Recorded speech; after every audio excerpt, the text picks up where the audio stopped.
En la sesión anterior del taller nosotros empezamos a estudiar los discursos dobles y estudiamos hasta el capítulo 5.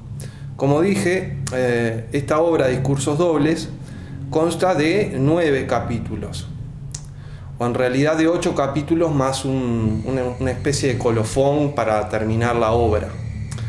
Bueno, la cuestión es que los primeros 5 capítulos forman una unidad, donde básicamente se enfrenta una posición relativista con una posición absolutista. En el capítulo 1, sobre bueno y malo. En el capítulo 2, sobre bello y feo. En el capítulo 3, sobre justo e injusto. En el capítulo 4, sobre verdadero y falso. Y en el capítulo 5, sobre, primero, locura versus cordura.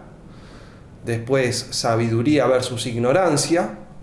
Y después, los opuestos en general, ligero, pesado, por ejemplo, y hasta el punto de ser y no ser, ¿no? Y bueno, ¿y qué planteaba la tesis relativista en cada uno de estos capítulos? Bueno, tomemos como referencia el capítulo 1. Bueno, el relativista lo que decía era que la misma cosa era buena y mala. Y esto no era una contradicción, porque el relativista plantea que algo es bueno relativamente a, y algo es malo relativamente a. Entonces, por eso el relativista decía, bueno, la bebida es buena para un sujeto tal que ese sujeto está en la condición de estar sano, pero es mala para otro sujeto si este otro sujeto está en la condición de estar enfermo. ¿Bien? Entonces, este relativista lo que planteaba era que bueno y malo eran relaciones o predicados relacionales, en el fondo.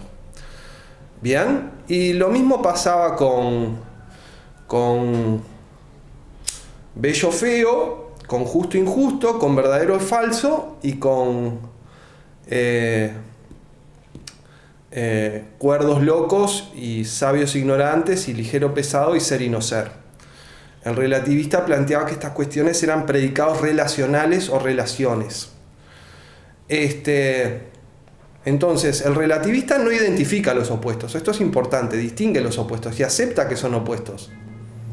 Pero el punto de él es que ambos opuestos se predican de la misma cosa relativamente a cosas distintas. Y vimos que esta relatividad que planteaba el relativista podía tomar 3 formas. Uno, cuando un hecho, una acción o un objeto es bueno, pongámosle, para un objeto en determinada condición. Esa era una de las formas de la relatividad. Esta era la relativización a un objeto en una determinada condición. Otra forma de la relatividad era, bueno, tal acto es bello para tal cultura. Y esto era la relativización doxástica cultural. Y es feo para tal otra cultura, pongámosle. Y después la tercera forma de relatividad que introducía el relativista era la relativización a una circunstancia o circunstancial. Entonces, ¿qué decía el relativista? El relativista decía, bueno, en condiciones normales robar a un amigo es injusto, pero si mi amigo está por suicidarse con un arma, es justo que yo le robe el arma. O sea, en esa circunstancia es justo. Entonces ahí tenemos una tercera forma de relatividad. Bien, bueno, y a su vez la verdad era relativa, no en el sentido de ser subjetiva, sino porque era una relación de correspondencia. Y a su vez la cordura y la locura eran cosas relativas, porque el cuerdo y el loco no se distinguen por lo que hacen, sino por las circunstancias en las que hacen lo que hacen. Y lo mismo pasa con el sabio y el ignorante.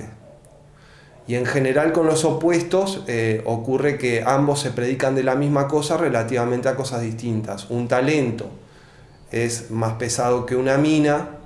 Estos son medidas de peso griegas. Pero más ligero que 2 talentos, ¿no? Entonces, bueno, esas eran las formas que tomaba la relatividad del relativista, que lo que plantea el relativista es que una misma cosa participa de ambos opuestos relativamente a cosas distintas. Y esta relatividad podía tomar 3 formas básicas, y luego estas formas se podían combinar generando formas más sofisticadas de relatividad. Pero bueno, eso no nos importa ahora estamos repasando nada más. A su vez, en estos capítulos 1 y 5, al relativista se oponía el absolutista, ¿Qué decía el absolutista para empezar? Bueno, por ejemplo, bueno y malo son predicados monádicos, no relaciones, predicados monádicos. ¿Y qué es un predicado monádico? Es un predicado que se dice de una cosa por vez. Por ejemplo, ser uruguayo. Eso es un predicado monádico. En contraposición a, por ejemplo, un predicado relacional como es más alto que. Porque cuando uno usa ese predicado, uno tiene que decir Luciano es más alto que Alfredo, pongamos por ejemplo. Eso es un predicado relacional. Un predicado monádico es, por ejemplo, es uruguayo. Bien. Entonces, para empezar, el absolutista lo que planteaba era que bueno, malo, bello, feo, justo, injusto, verdadero, falso, cuerdo, loco, sabio, ignorante, pesado, ligero y todos los opuestos eran predicados monádicos. Bien, así como para el relativista todos los predicados son relaciones, para el absolutista todos los predicados son monádicos. Entonces, él defendía a raíz de eso que una misma cosa, por ejemplo, no puede ser buena y mala. Lo cual tiene su lógica, porque bueno y malo son opuestos. Y lo mismo bello y feo, y justo e injusto, etc. ¿Y qué ocurre? Si son predicados monádicos, entonces que una misma cosa sea buena y mala es una contradicción y es algo absurdo. ¿Bien? Pero el punto del absolutista es que todos los predicados son monádicos. Ese es el punto. Y por lo tanto los opuestos no se predican de la misma cosa. Y una misma cosa no puede ser buena y mala, bella y fea, justa e injusta, etc. ¿Bien? Esto es lo que vimos en la reunión pasada. Lo que vamos a ver hoy son los capítulos 6, 7, 8 y 9 de la obra Discursos Dobles. En el capítulo 6, la cuestión es si se puede enseñar la virtud y la sabiduría. Y entonces lo que encontramos en el capítulo 6 son 5 argumentos contra que se puede enseñar, y encontramos después una respuesta en la cual se desarticula cada uno de estos argumentos. Pero no se concluye que la virtud se puede enseñar, sino que esos argumentos son insuficientes para establecer que no se puede enseñar. ¿Bien? Eso es lo que encontramos en el capítulo 6. En el capítulo 7 encontramos una crítica a la asignación de cargos políticos mediante sorteo. La asignación de cargos políticos mediante sorteo era un procedimiento característico de la democracia griega. ¿Bien? Con lo cual aquí se está argumentando contra la democracia, básicamente, a la forma griega. El sorteo de los cargos políticos era esencial a la democracia griega.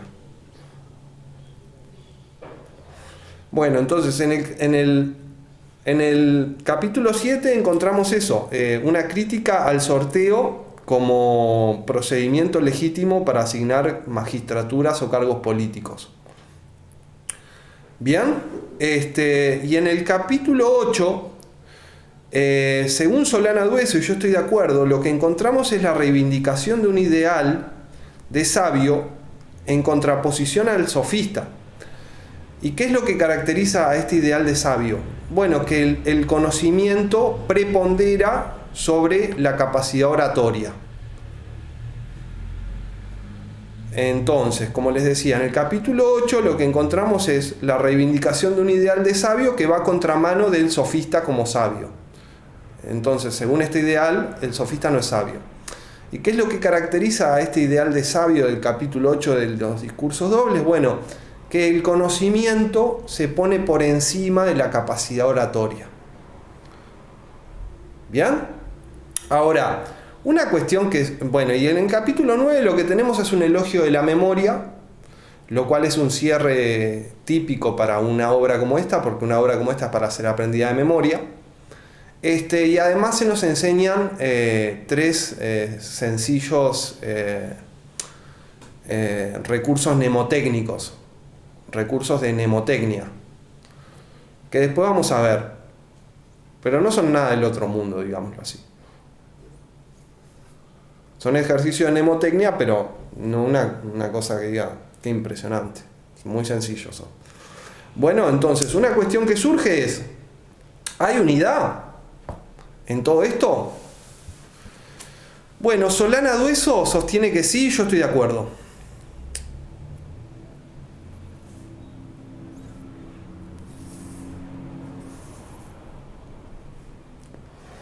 Y Solana Dueso dice que lo que tenemos es dos teorías filosóficas enfrentadas.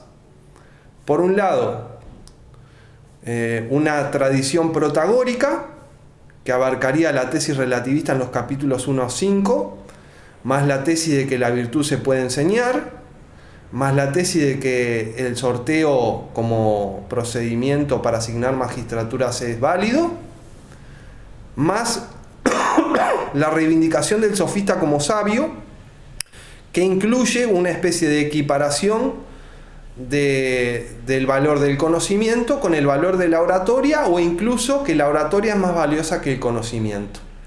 Porque como ya sabemos, Protágoras era un relativista y como tal tenía una concepción bastante deflacionada y bastante poco exigente del conocimiento. Entonces, tener conocimiento en un sentido protagoriano no es nada sobresaliente, por así decirlo. Es algo bastante que va de suyo, ¿no? Recuerden que para Protágoras la doxa es conocimiento, relativamente al sujeto, pero es conocimiento.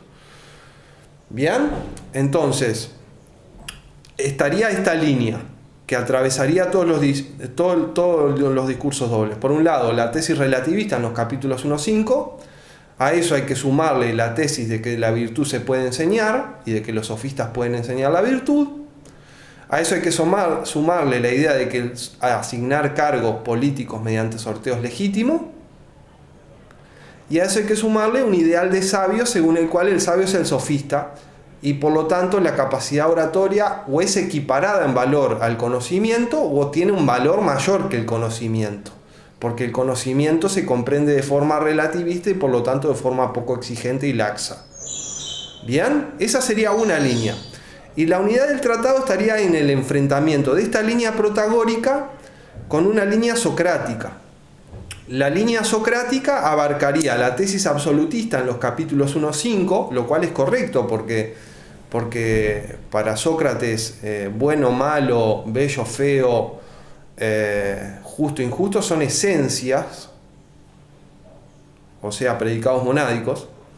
Y después a esta línea socrática habría que adscribirle la idea de que la virtud no es enseñable y de que los sofistas no enseñan la virtud.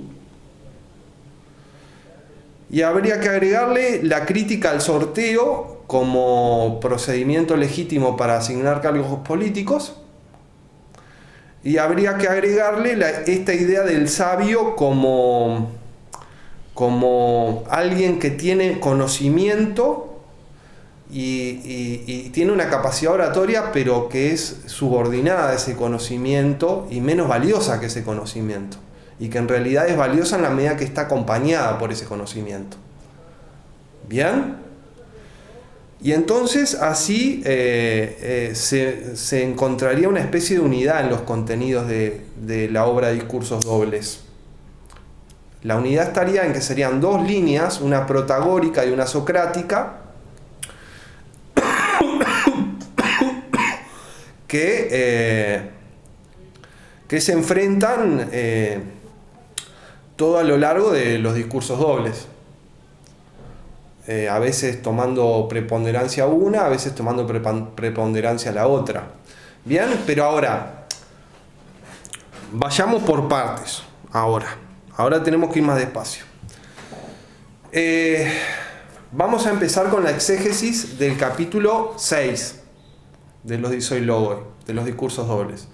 ¿Cuál es la cuestión en el capítulo 6? Si la sabiduría y la virtud se pueden enseñar. ¿Y qué es lo que encontramos? Encontramos 5 argumentos contra la idea de que se pueden enseñar y después una persona va y desarticula supuestamente cada uno de estos argumentos uno por uno. Eso es lo que encontramos en el capítulo 6. Entonces, la idea de Solana Dueso es que la tesis de que la virtud no se puede enseñar, y estos argumentos, y en particular los argumentos dirigidos contra que los sofistas enseñan la virtud, son de la línea socrática. Entonces, ¿cómo engancha esta idea de que la virtud no se puede enseñar y que los sofistas no enseñan la virtud con el esencialismo de los capítulos 1-5 de los discursos dobles? Bueno, más o menos de esta manera. Bueno, malo, y ahora nos restringimos a la moral, ¿bien? Bueno, malo, bello, feo, etcétera, son esencias, plantea el socrático. Y como esencias tales que son, tienen una definición por naturaleza, no por convención. Y entonces los valores no son convencionales, ¿bien? Sino realidades sustantivas abstractas. ¿Bien? Esto es lo que plantearía el socrático en la tesis B de los capítulos 1-3, que los valores morales no son convenciones sino esencias que tienen una naturaleza propia totalmente independiente de la convención humana. ¿Bien? ¿Cómo llegamos de esto a que la virtud no se puede enseñar? Bueno, más o menos así. Si los valores morales son esencias absolutas con una naturaleza propia independiente de la convención humana, entonces en abstracto existe un conocimiento, una ciencia sustantiva de estas cosas. ¿Bien? Repito, si los valores morales son esencias absolutas con una naturaleza propia independiente de la convención humana, entonces de estas cosas existe un conocimiento sustantivo con mayúscula, una ciencia. ¿Bien? Y Sócrates está de acuerdo con esto. Hasta aquí es socrático. Ahora, ¿cuál es el punto? Sócrates piensa que, bueno, ¿qué es la virtud? Pongámosle. Es problemático, altamente problemático. Problemático al punto de que es problemático llegar a conocer qué es la virtud. Y es problemático conocer que uno conoce qué es la virtud. Y en esa medida es problemática la idea misma de enseñar la virtud. Entonces lo que plantea Sócrates es, bueno, no sé si podemos saber lo que es la virtud o no, pero lo que podemos hacer es investigarla, buscarla. Y eso era lo que hacía Sócrates, investigar la virtud sin tregua. Entonces Sócrates, como tiene una noción superlativa de la virtud como conocimiento sustantivo, pensaba que era problemática la idea de acceder a este conocimiento y de saber que uno accede y de ser capaz de enseñarlo. Entonces, él pensaba, bueno, es probable que los hombres no podamos saber qué es la virtud, pero podemos investigar qué es la virtud. Entonces, hagamos eso, investiguemos qué es la virtud. Y eso era lo que hacía Sócrates. Y esa es la perspectiva socrática sobre la cuestión de la virtud. Ahí hay una paradoja, porque Sócrates reconoce que la virtud es un conocimiento. Ahí está el intelectualismo ético de Sócrates, y es un conocimiento superlativo, pero Sócrates dice, bueno, no sé si ese conocimiento está dentro del alcance humano. Y por eso es problemática la idea de que se pueda enseñar la virtud para una perspectiva socrática. Se la puede investigar en conjunto, y esto era lo que hacía Sócrates con la mayéutica.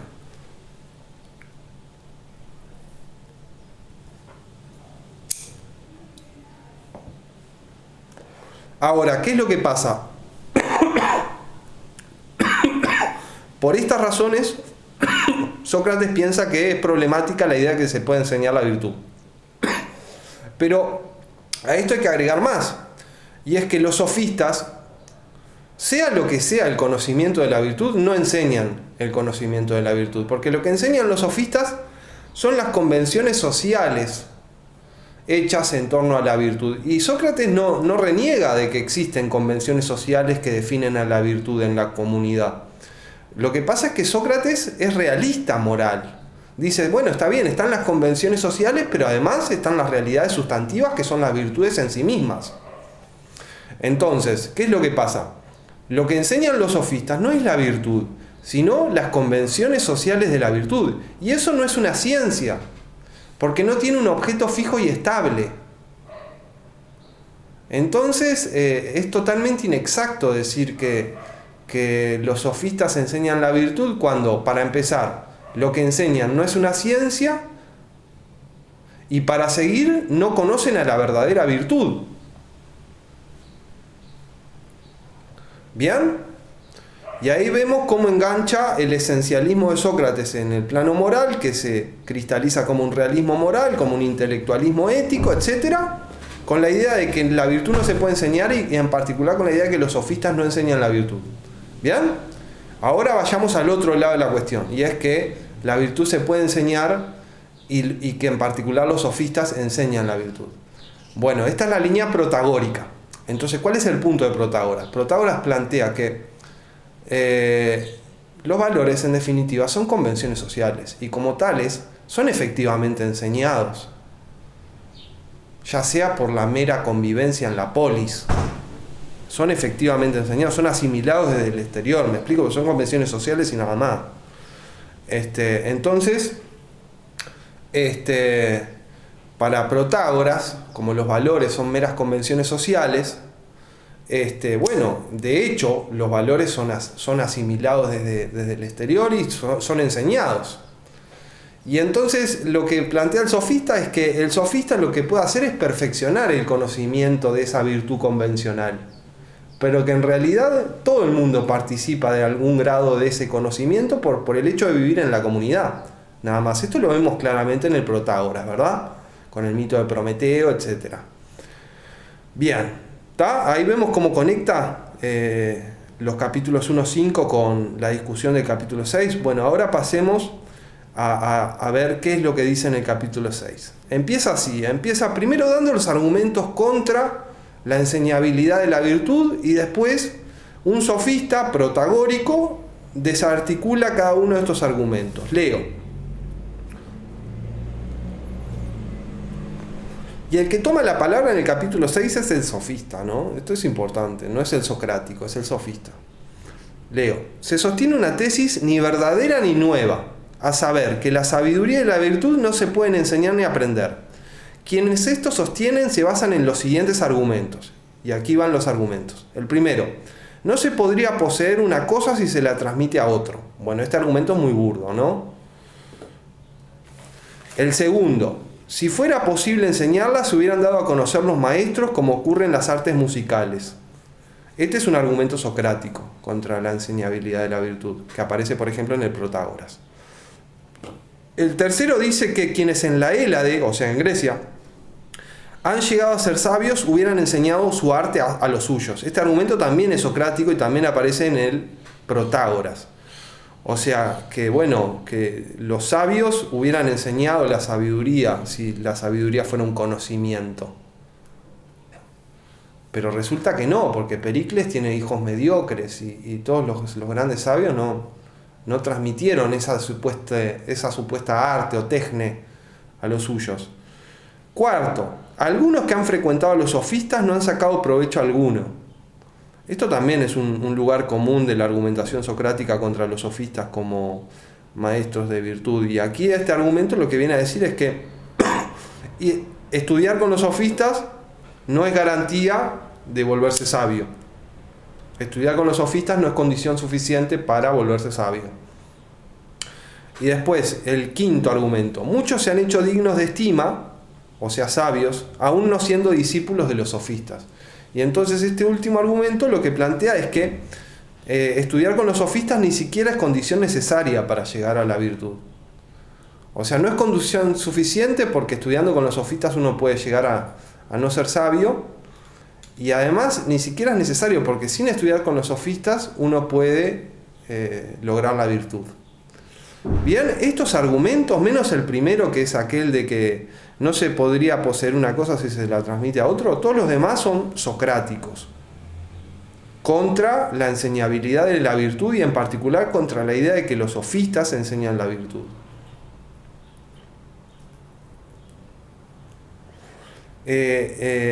Para esta cuestión es importante el Protágoras y el Menón. Allí Sócrates aparece esgrimiendo estos argumentos. ¿Bien? Bueno, y ahora le responde el sofista a estos argumentos. Del primer argumento dice que es enteramente ingenuo. El argumento de que no se puede poseer una cosa si se la transmite a otra. Esto es completamente ingenuo, claro, es una falacia muy burda, ¿no? Pues sé que los maestros enseñan los conocimientos que cada uno de ellos sabe, como los citaristas enseñan a tocar la cítara. En cuanto al segundo argumento, a saber que no se han dado a conocer maestros, de virtud, responde: ¿qué otra cosa enseñan los sofistas sino sabiduría y virtud? ¿Y qué otra cosa fueron los anaxagóricos y los pitagóricos? En cuanto al tercer argumento, esto es, que hubo en la era de quien llegó a ser sabio, pero no le enseñó el arte de la sabiduría a los suyos, dice: en cuanto al tercero, Polícleto enseñó a su hijo a hacer estatuas, y si alguno no le enseñó, esto no es prueba de nada, porque con que solo uno le haya enseñado demuestra que es posible enseñarlo. O sea, el tercer argumento decía, bueno, muchos sabios no transmitieron su arte de la sabiduría a los suyos. Y dice, bueno, sí, que eso haya pasado muchas veces no es prueba de que no sea enseñable, basta con que uno le haya enseñado para probar que es enseñable. Y de hecho tenemos el caso de Polícleto, que le enseñó su sabiduría a su hijo. Entonces eso ya basta para establecer que es posible enseñarla. En cuanto al cuarto argumento, según el cual los que han frecuentado a los sofistas no han llegado a ser sabios, dice, la respuesta es: muchos han tomado lecciones de letras y no las han aprendido. Porque ¿y aquí qué es lo que entra en juego? Lo que entra en juego es que el sofista viene y te enseña a ser virtuoso. Pero si tú logras algo con eso o no, no depende solo de lo que te enseña el sofista, también depende de tu propia physis.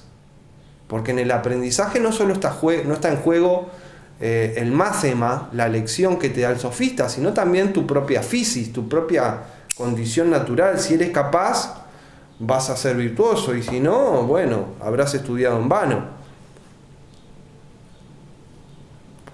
Y la respuesta al quinto argumento, el quinto argumento era que muchos se han hecho dignos de estima no siendo discípulos de los sofistas, es la siguiente. Existe una disposición natural por la que ciertas personas bien dotadas, aún no tomando lecciones de los sofistas, se hacen capaces de adquirir fácilmente la mayoría de los conocimientos, tras haber aprendido unas pocas cosas de aquellos de los que se aprende el lenguaje. Y esto en mayor o menor escala unos lo toman del padre y otros de la madre. Y si alguno no cree que aprendemos las palabras, sino que nacemos sabiéndolas, convénzase a partir de lo siguiente. Si alguien mandara a su hijo recién nacido a Persia y lo criara allí, no oyendo la lengua griega, hablaría persa. Y si de Persia viniera uno a nuestro país, hablaría griego. Así aprendemos las palabras aún no conociendo los maestros. Bueno, ¿a qué apunta la respuesta al quinto argumento? El quinto argumento dice, muchos se han hecho dignos de estima no siendo discípulos de los sofistas. Bueno, ¿cuál es el punto? El punto es este. Para el sofista, aprender la virtud es algo que tiene varias formas. Cuando Sócrates dice que no se puede enseñar la virtud, está pensando en la virtud como ciencia y está pensando en el enseñar como algo que hace un profesor a un estudiante. Y solo así se podría enseñar la virtud si fuera enseñable. O la concepción de la virtud de Protágoras es mucho más compleja y la comprensión del aprendizaje de la virtud de Protágoras es mucho más complejo. O sea, para Protágoras uno no solo aprende la virtud a través de una clase de un profesor, en este caso un sofista, sino que uno aprende la virtud ya en la mera existencia en la comunidad, en la polis. Entonces uno puede llegar a ser sumamente virtuoso sin ir a los sofistas, porque en la polis a uno ya le enseñan suficientemente lo que es la virtud. Y si uno tiene una buena physis, una buena disposición natural, uno, con solo aprender a hablar, puede llegar a, si tiene una buena physis, a ser virtuoso, aun cuando no estudie con los sofistas. Y el punto es que, el sofista, para responder a este quinto argumento, compara el aprendizaje de la virtud con el aprendizaje del lenguaje.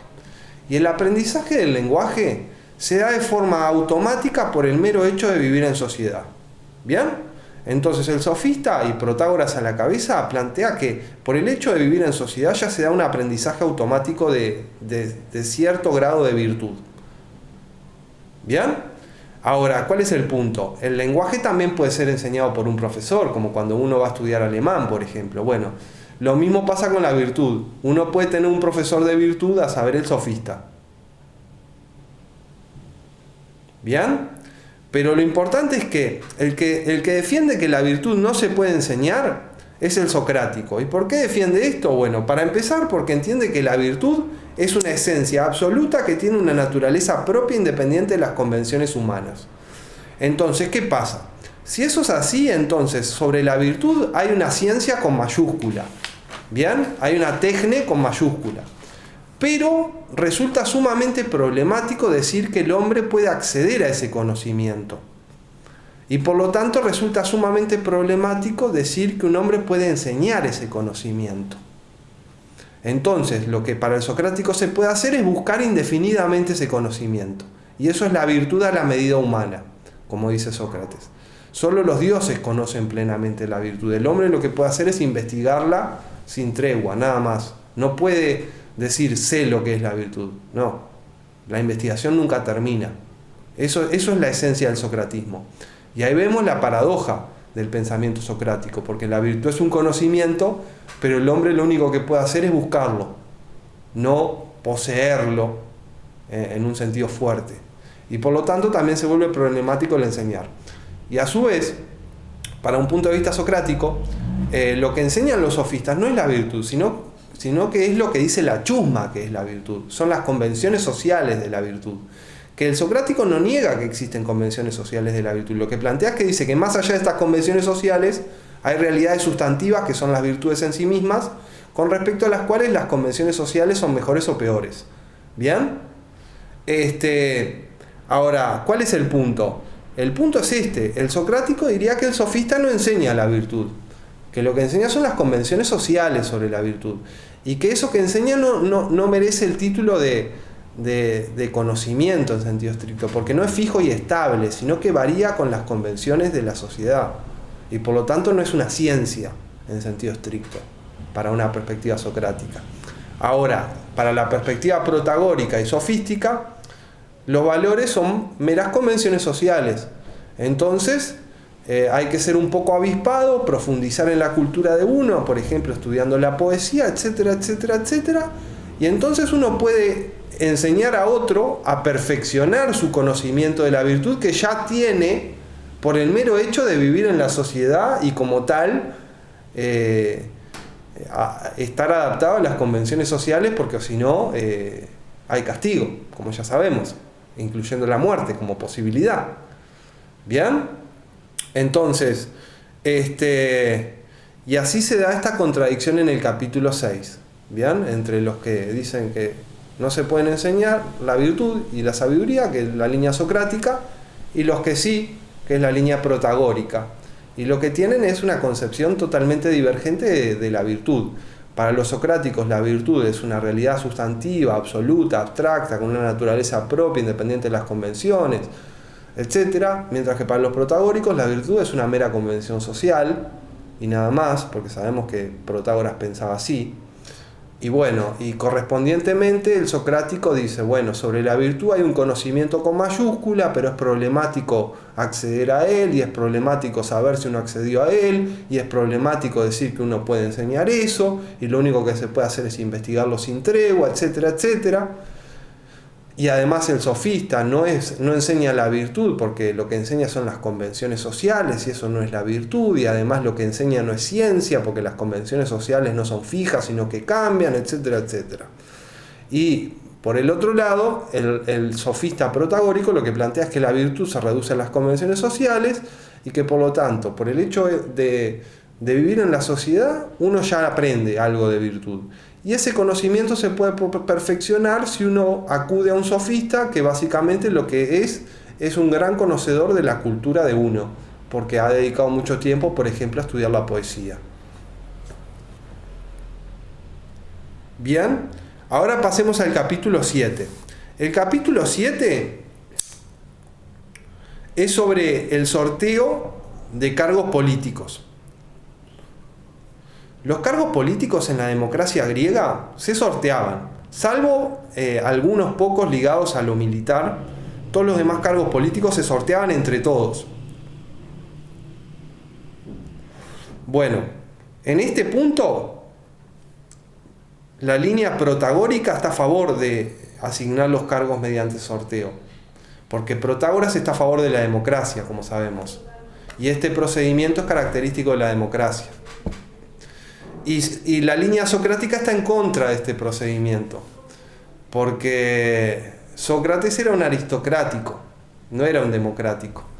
Y Sócrates descalificaba a la mayoría de los seres humanos, digamos. Entonces, ¿cuál es la idea de este capítulo 7? Bueno, el punto es este. Tenemos determinados cargos políticos. ¿Se pueden asignar por sorteo o no? Protágoras diría sí. ¿Por qué? Porque todos los hombres de la polis participan en algún grado de la virtud política por el mero hecho de pertenecer a la polis y estar educados en ella. ¿Bien? Eso diría el protagórico. Y Sócrates diría no. ¿Por qué? Porque la virtud política es un conocimiento sustantivo que no todo el mundo tiene y que solo muy pocos tienen. Y entonces asignar los cargos políticos por sorteo es irresponsable, políticamente hablando. Hay que dárselo, los cargos políticos, a los que tienen la virtud política, que es un conocimiento sustantivo, etcétera, etcétera, que no lo tiene todo el mundo y que la mayoría no lo tiene, de hecho. Y ahí vemos la línea, ¿no? Sócrates, por eso Solana Dueso llega a decir que es probable que a Sócrates lo hayan terminado ejecutando por ser antidemocrático, y es posible. En el Critón, Solana Dueso cita una extensa argumentación socrática justamente contra la mayoría como regla de acción. Entonces Sócrates está en desacuerdo con las premisas básicas de la democracia. Entonces, en el capítulo 7 de Discursos Dobles tenemos la cuestión de, bueno, los cargos políticos requieren virtud política, ¿verdad? ¿Se pueden asignar por sorteo o no? ¿Es legítimo asignarlos por sorteo o no? Bueno, la línea protagórica diría que sí.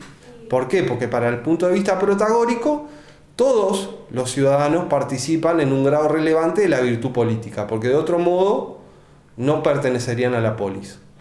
¿Bien? Entonces se pueden sortear los cargos políticos. Sócrates diría, no, la virtud política es un conocimiento sustantivo, no es el mero estar imbuido de las convenciones sociales. Es un conocimiento sustantivo, una realidad abstracta sustantiva.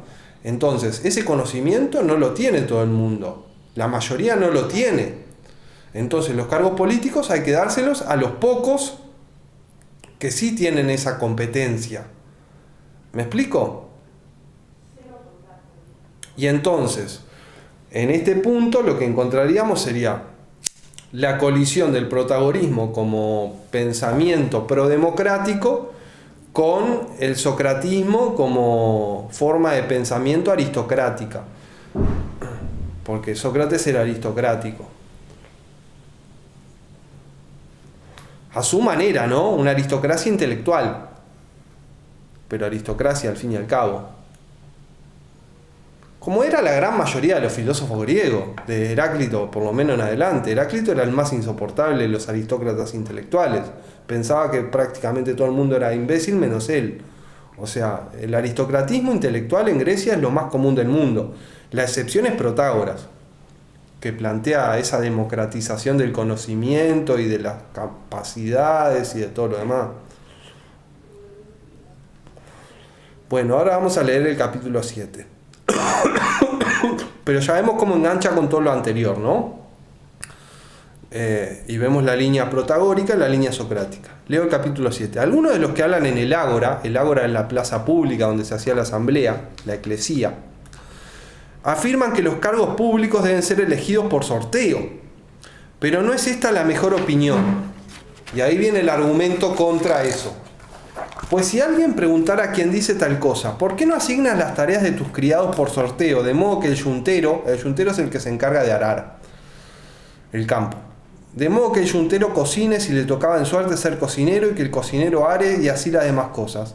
¿Por qué reuniendo a los herreros, zapateros, carpinteros y orfebres no los sorteamos y los obligamos a practicar la técnica que a cada uno le toque en suerte y no aquella en la que son expertos? E igualmente en los certámenes sería necesario que los músicos sacaran sus oponentes por sorteo y compitieran en aquello que a cada uno le tocara en suerte. Podría ocurrir que el flautista tocara la cítara y el citarista la flauta. Y en la guerra, que los arqueros y los hoplitas montaran a caballo y el caballero disparar al arco, de modo que todos harán aquello que no saben y para lo que no están capacitados. ¿Ven? Acá el argumento es contra el sorteo de los cargos políticos. ¿Y cuál es la idea? Es bueno que ocupar un cargo político implica una competencia sustantiva, que no todo el mundo tiene. Y por lo tanto, no se puede asignar el cargo por sorteo. Hay que asignárselo al que tiene la competencia correspondiente. Y esto es totalmente socrático. Protágoras diría lo contrario, diría, no, los cargos políticos se pueden sortear porque todos en la comunidad, en algún grado, participan de la virtud política. Entonces, la democracia es algo que funciona bien. Pero Sócrates estaría contra la democracia, ¿no? Pero después el segundo argumento dice esto. Dicen que esto, el sorteo, es bueno y enteramente democrático. Yo en cambio creo que no es democrático en modo alguno. Pues en las ciudades hay hombres enemigos del pueblo, en griego misódemoi, que si el Aba los designa, el Aba era con lo que sorteaban, destruirán al pueblo. Bueno, este argumento dice, bueno, este procedimiento de asignar cargos por sorteo no es democrático, es un peligro para la democracia. ¿Por qué? Porque en las ciudades hay enemigos del pueblo que si les toca en suerte un cargo político van a usarlo contra la democracia. Bueno, Solana Dueso dice con razón que este argumento es una farsa para dar rostro democrático a una posición antidemocrática. Porque la cuestión de sortear los cargos era esencial a la democracia griega, no era un accidente, era parte de la esencia de la democracia griega. La esencia de la democracia griega era que no hubiera una clase política, sino que toda la polis fuera la clase política. ¿Me explico? Y en este capítulo 7 lo que encontramos en definitiva es que se reivindica que tiene que formarse una clase política profesional que mande en la polis. Y eso va contra la democracia. Entonces este segundo argumento trata de dar rostro democrático a una posición que es totalmente antidemocrática.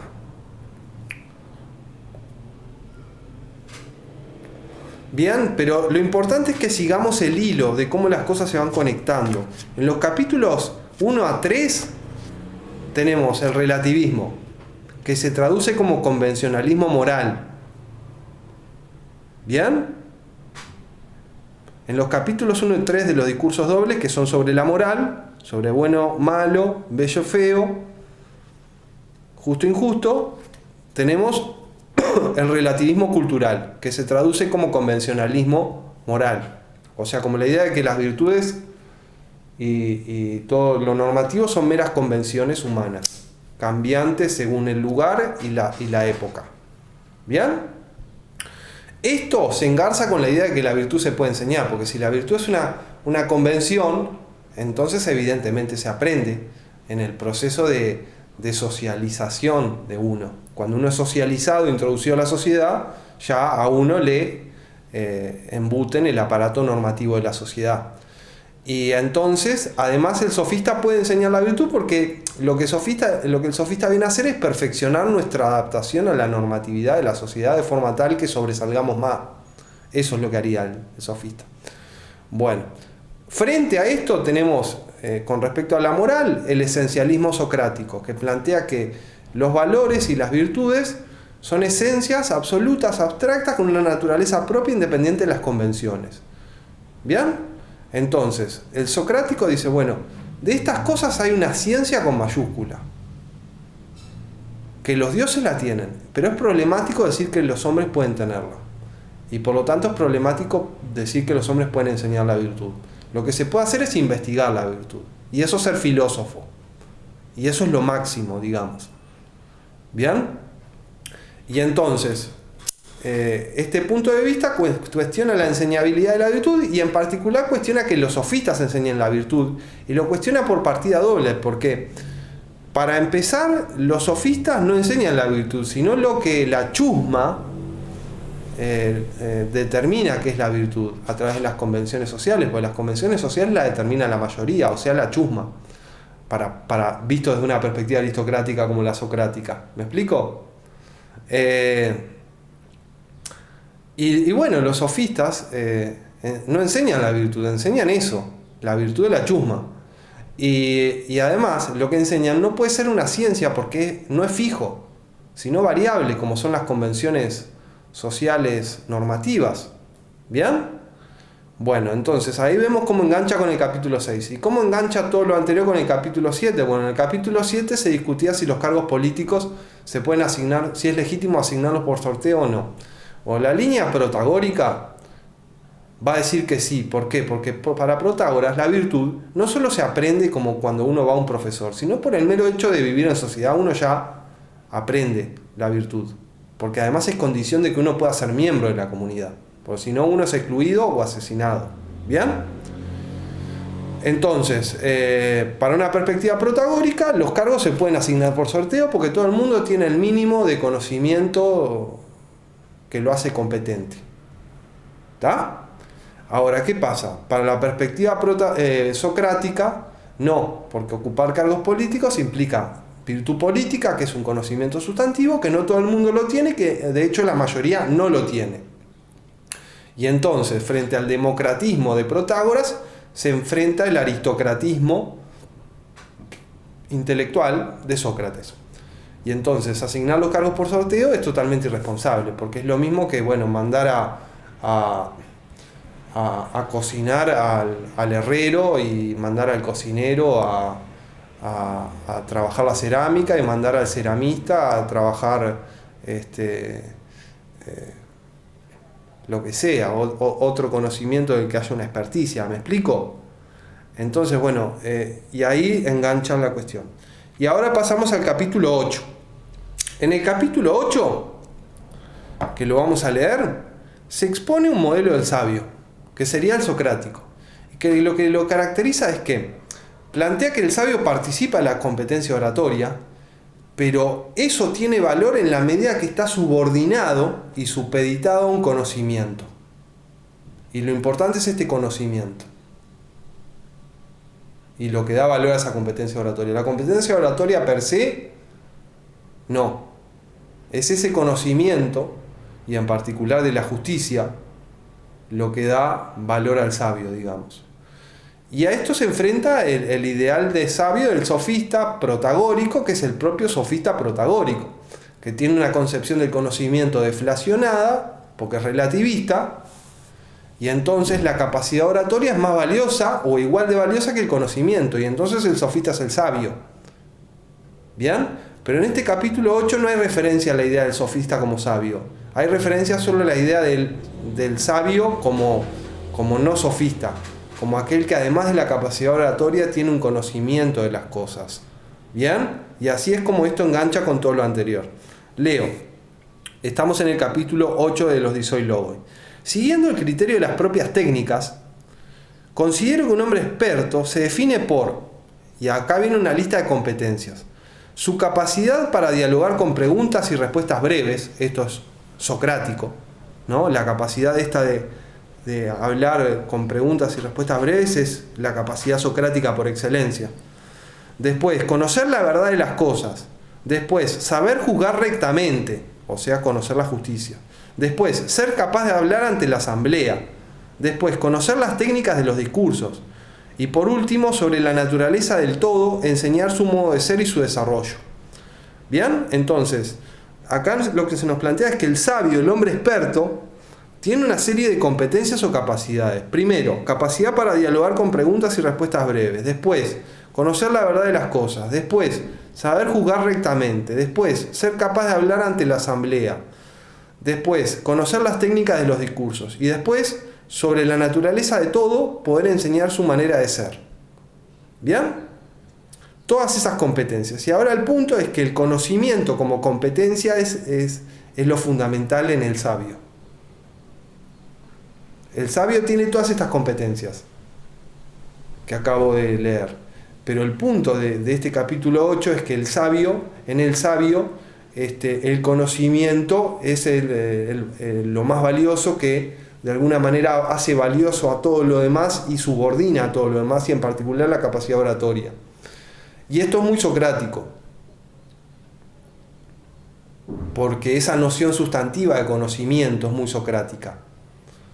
El sofista tendría una concepción relativista de conocimiento, deflacionada, poco exigente, y por eso para una perspectiva sofística la capacidad oratoria vale más que el conocimiento en realidad, y supedita al conocimiento, o por lo menos es igual de valiosa que el conocimiento.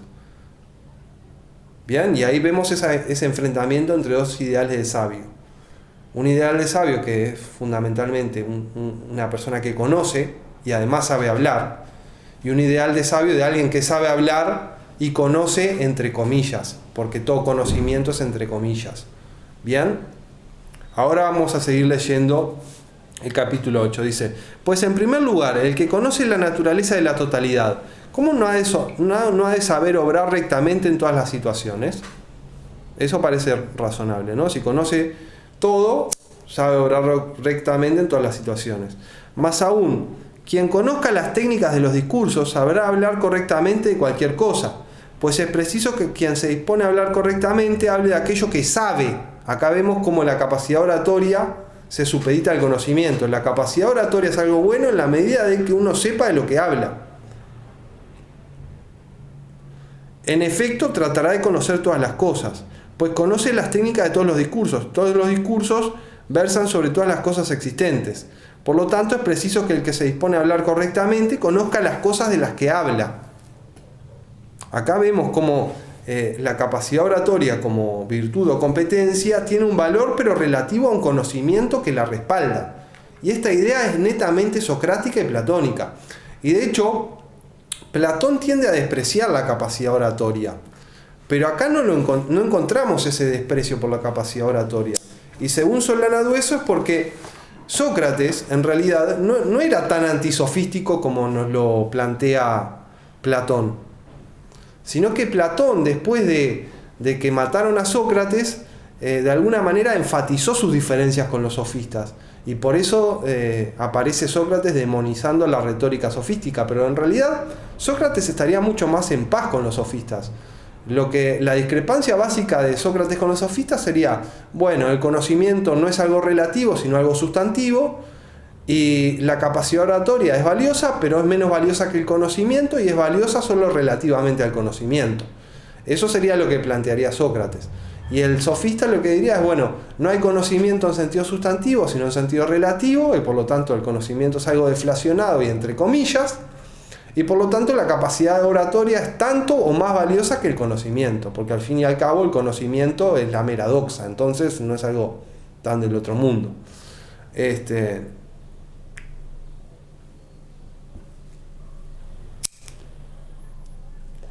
Entonces dice, es preciso que el que se dispone a hablar correctamente conozca las cosas de las que habla. Acá vemos cómo se supedita, ¿no?, la capacidad oratoria y su valor al conocimiento. Y que enseñe correctamente a la ciudad a realizar buenas obras y a evitar las malas. Acá vemos de nuevo la distinción entre bien y mal como bien tajante, ¿no? Esto es coherente con el esencialismo moral de los capítulos 1-3 de los discursos dobles, ¿no? Conociendo estas cosas, conocerá también las que son diferentes de ellas. O sea, vemos que el que habla acá es el esencialista en moral. Tratará en efecto de conocerlas todas, pues todos los seres humanos llevan a cabo los mismos actos, pero es preciso hacer aquello que es conveniente en relación con un mismo acto. Quien sabe contender judicialmente, es necesario que tenga un correcto conocimiento de lo justo. Vemos cómo engancha con el esencialismo esto, ¿no? Y por lo tanto con el socratismo. Pues con esto tiene que ver las acciones justas, y conociendo esto conocerá también lo contrario y lo distinto. Preciso será también que éste conozca todas las leyes, pues si no conoce las cosas, tampoco conocerá las leyes. Pues conoce las leyes de la música aquel precisamente que conoce también la música, y quien no conoce la música tampoco conoce sus leyes. Quien conoce la verdad de las cosas, el argumento es fácil, conoce todas las cosas. Así es necesario que éste, al ser preguntado, responda con brevedad acerca de cualquier asunto. O sea, una virtud socrática, ¿no? Responder con brevedad. Por lo tanto, es necesario que conozca todas las cosas. Y ahí termina el capítulo 8. Entonces, ¿qué es lo que con Solana Dueso defiendo? que acá se plantea en el capítulo 8 un ideal de sabio que está en la línea del socratismo de los 7 capítulos anteriores. ¿Por qué?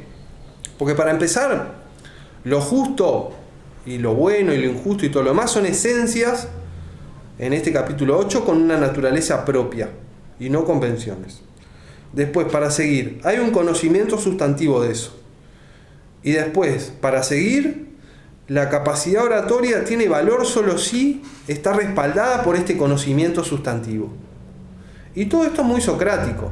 Y a esto lo podríamos catalogar como negar que el sofista sea sabio. Porque el sofista en sí lo que tiene, para el punto de vista socrático, es la capacidad oratoria hueca. Porque no tiene un conocimiento en sentido sustantivo. Sabe las convenciones sociales y tiene la capacidad oratoria, pero eso no es mucha cosa. ¿Me explico? Para la perspectiva socrática.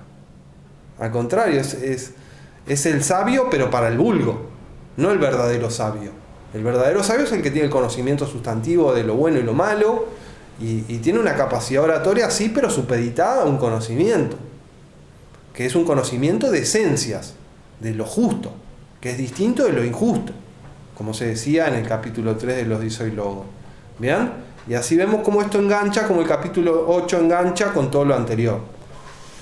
Entonces, básicamente en los capítulos 1 a 8 lo que tenemos es el enfrentamiento de dos formas de pensar: el protagonismo y el socratismo. El protagonismo básicamente plantea que las virtudes son convenciones sociales. Como tales, son enseñadas por el hecho de vivir uno en sociedad. Y el sofista las enseña porque lo que hace es perfeccionarnos en eso, en adaptarnos a las convenciones sociales. Y después, los cargos públicos se pueden sortear porque todo el mundo tiene el mínimo de conocimiento de la virtud política por el hecho mismo de vivir en sociedad. Y después, el sabio es el sofista, porque el conocimiento es algo relativo y con comillas, y entonces la capacidad oratoria vale mucho más, y lo que caracteriza al sofista es sobre todo la capacidad oratoria. ¿Bien?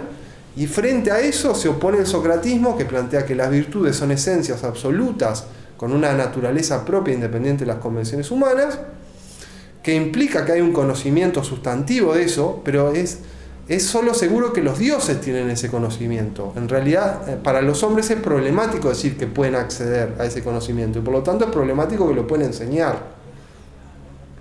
Lo que pueden hacer es investigar, y eso es lo que hacía Sócrates con la mayéutica, investigar. Y bueno, y para esta perspectiva socrática, los sofistas no enseñan la virtud, los sofistas enseñan las convenciones sociales en torno a la virtud, o sea, la virtud de la chusma. Y eso no es una ciencia, y por lo tanto tampoco se enseña en sentido estricto. Y no es una ciencia porque su objeto, las convenciones sociales sobre la virtud, están en movimiento, cambian con la época y el lugar.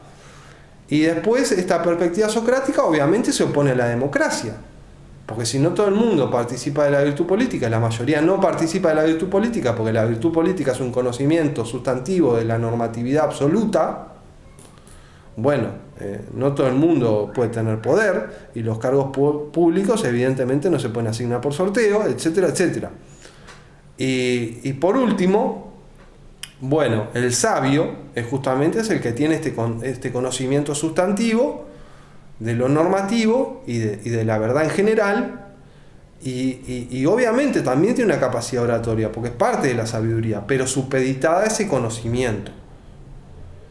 Y esto sería un modelo del sabio enfrentado al modelo del sofista como sabio. Porque este sabio socrático tiene un conocimiento en sentido sustantivo, mientras que el sabio en sentido sofístico tiene un conocimiento en sentido relativista. ¿Bien? Y con eso termina el capítulo 8, y ahora vamos a leer el capítulo 9, que es el final. Dice así: grande y hermosísima invención ha sido la memoria, útil para la vida y para todas las cosas, tanto para la filosofía como para la sabiduría. Bueno, está bien, aquí se habla de la memoria como invención. Bueno, la memoria es una invención en el sentido de mnemotecnia, pero no en el sentido de facultad humana. En el sentido de facultad humana es algo natural. Pero como mnemotecnia es una gran invención. Y lo interesante es que se distinga a la filosofía y a la sabiduría, ¿no? Y después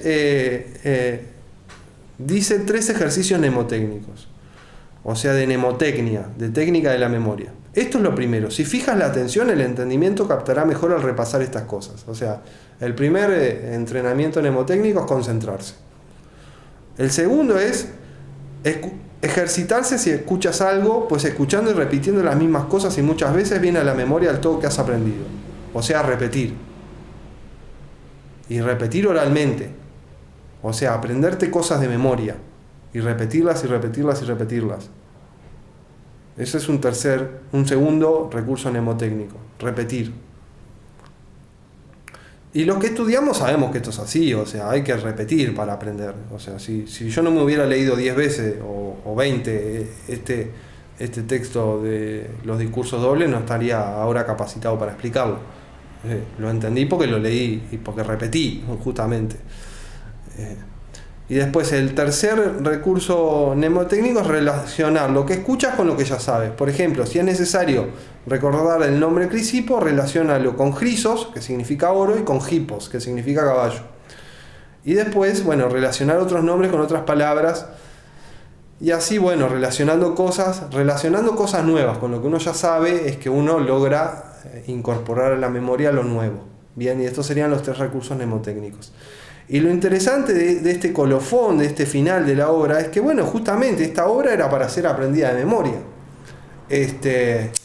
Y es coherente que termine con un elogio de la memoria, porque de eso se trata. Y bueno, lo interesante es que vemos aquí en los disoilogos el principio del platonismo, ¿no? Porque esa línea socrática, ese absolutismo incipiente, ese intelectualismo ético, es el principio del platonismo. Entonces es claro que esta obra es preplatónica, como dijimos en la sesión anterior. Lo que tenemos es el fermento del platonismo aquí, enfrentado a un relativismo bastante más maduro, ¿no? Porque vimos que el relativismo en los discursos dobles es una posición bastante más madura. Entonces, bueno, esta es la situación. Y con esto terminamos la sesión de hoy.